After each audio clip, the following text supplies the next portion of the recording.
Assalamualaikum warahmatullahi wabarakatuh. Salam sejahtera buat kita semua.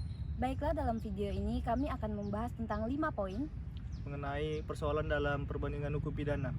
Perkenalkan, nama saya Desma Wita dan rekan saya Andreas Leonardo Sirait. Kami dari mahasiswa Fakultas Hukum Universitas Riau akan menyampaikan materi kami melalui video ini. Pembahasan yang terakhir itu perbedaan penyertaan dalam sistem common law dan civil law.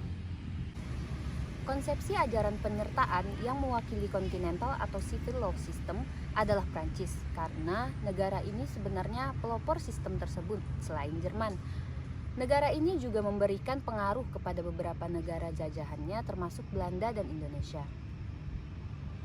Code of Penal Prancis mengatur mengenai beberapa ketentuan pasal mengenai penyertaan, yakni pasal 121 sampai dengan pasal 126 KUHP. Prancis yang menyatakan bahwa kaki tangan dalam suatu tindak pidana untuk kejahatan yang dimaksudkan dalam pasal 121 sampai pasal 127 dipidanakan sebagai pelaku, sedangkan pasal 121 sampai pasal 127 membedakan dalam dua paragrafnya, yakni keterlibatan dengan membantu atau bersekongkol atau keterlibatan oleh hasutan. Kemudian dinyatakan bahwa para kaki tangan dalam suatu tindak pidana atau kejahatan adalah orang yang dengan membantu atau bersekongkol memfasilitasi persiapan atau melakukan atau komisi tindakan pidana. Dengan perkataan lain dari pengertian kaki tangan itu, maka bentuk-bentuk penyertaan adalah pertama, yakni pelaku atau pembuat material yang lazim disebut pelaku utama. Pembantuan sebelum dan ketika tindakan pidana terjadi, yaitu adalah konspirasi. Bentuk konspirasi ini termasuk mereka yang tergolong sebagai aktor intelektual yang dirumuskan sebagai perancangan kejahatan, misalnya membuat pelaku, pembujuk, serta turut serta melakukan sudah terlebih dahulu dirumuskan sebagai pelaku utama. Jadi, dalam definisi ini berbeda dengan definisi kaki tangan dalam common law sebagai turut serta melainkan sebagai aksesori.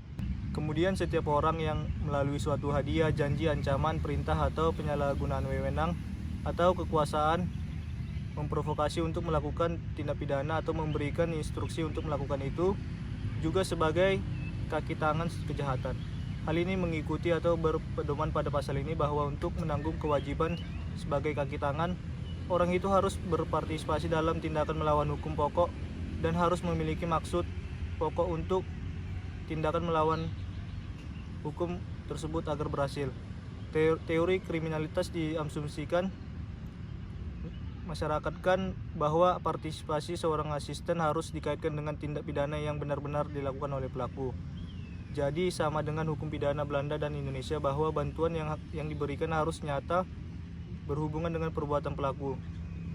Atau dengan kata lain, mens rea-nya dihubungkan dengan itu semua demi terwujudnya delik. Berdasarkan uraian di atas, nampak perbedaannya bahwa dalam sistem civil law merumuskan penyertaan tidak begitu rinci, mendapatkan konsep perbuatan dengan unsur subjektifnya. Jadi hanyalah actus reusang menjadi tolak ukur untuk melihat apakah sebuah perbuatan dapat dipandang sebagai bentuk penyertaan.